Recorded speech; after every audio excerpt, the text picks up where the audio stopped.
Bien le bonjour, je vous présente cette petite vidéo que je veux vraiment très, très brève, pour la simple bonne raison que je viens tout juste de discuter avec un de nos collègues qui, me rappelait ou qui me faisait réaliser que encore bien des enseignants-enseignantes, croyaient que Zoom était vraiment la seule unique plateforme, de visioconférence. Alors, je vous montre comment passer de Zoom à Teams sans aucune difficulté. Vous allez voir, c'est très, très simple, très, très rapide. Différentes raisons pour lesquelles, on pourrait être tenté de passer de Zoom à Teams. La principale, elle est quand même, non négligeable. Il s'agit quand même de la toute dernière session où on utilise Zoom, dans l'EA. Par la suite, les profs pourront continuer à utiliser Zoom, mais en dehors de l'EA, ça ne sera plus intégré à l'EA pour la simple et bonne raison que la compagnie Zoom, l'entreprise a décidé de faire exploser ses tarifs institutionnels éducatifs, heu, lors du dernier, renouvellement et donc la direction du service informatique a opté à l'époque pour renouveler la licence malgré tout à fort coût, mais pour le bien des profs, question de ne pas leur faire un coup d'un jarret, comme on dit. De ne pas, c'était quand même un renouvellement en plein cœur de l'été et c'est là qu'on a appris l'explosion des tarifs. Question de pas nuire au personnel enseignant. Il y a eu un renouvellement à condition, que qu'on prenne tout le monde pour acquis que c'était la toute dernière année scolaire, donc automne 2021 et hiver 2022, dernière année scolaire avec Zoom intégré dans l'EA, donc soutenu par le Cégep. Par la suite, les profs pourront continuer à utiliser leur licence personnelle s'ils le désirent, mais ce sera plus intégré dans l'EA. Ce sera seulement Teams qui sera intégré dans l'EA à partir de maintenant. Ensuite de ça, rapidement, lorsqu'on est dans Léa, comment est-ce qu'on fait? Une fois dans Léa, on peut aller tout simplement dans classe à distance, configurer mes classes et vous allez voir, lorsqu'on va dans configurer nos classes, voilà, on vient tout simplement d'en modifier les séances et on est capable de changer. Si le tout est en présence, pas de problème, mais si on décide de passer à distance, alors là, vous voyez tout simplement que vous avez le choix entre Teams et Zoom sans aucun problème. Ça se fait très simplement très rapidement. Une importante raison également pour, passer à Teams, c'est en fait et là je vous le montre, c'est rare que je me montre le visage, dans mes tutoriels, mais donc voilà, pour vous, je peux bien le faire. Alors 3 petits points, vous allez voir, activer les sous-titres, en fait, pour les personnes qui ne l'avaient pas encore voyons, qui ne l'avaient pas encore réalisé, voilà, c'est Jean Royer qui m'a fait réaliser ça, il y a une semaine de ça.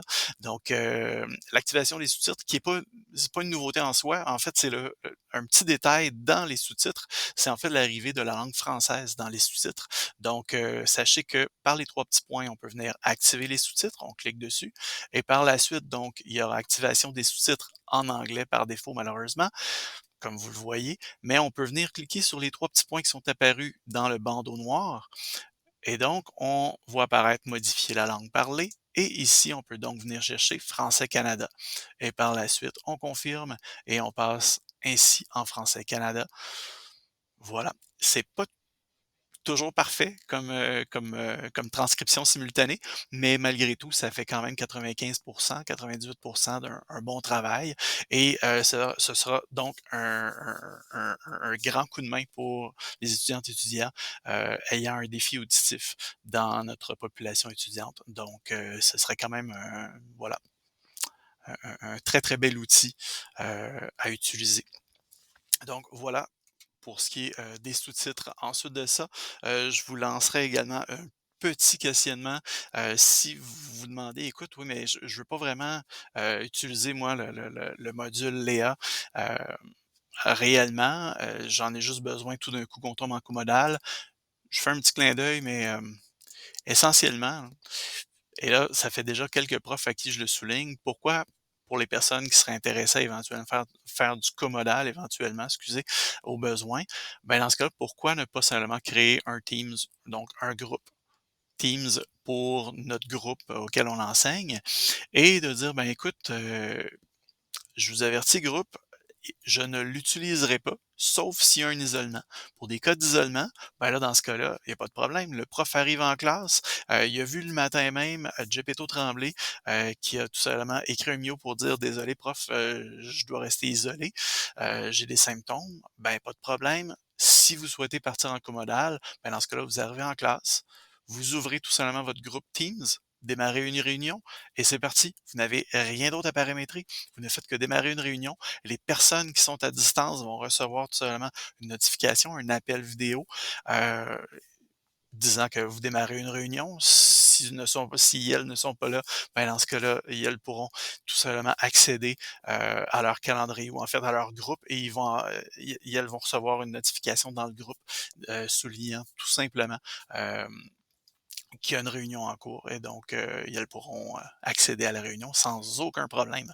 Alors ça, c'est une autre des alternatives qui demeure en concordance avec, les directives pédagogiques qui ont été émises en janvier et à l'automne également.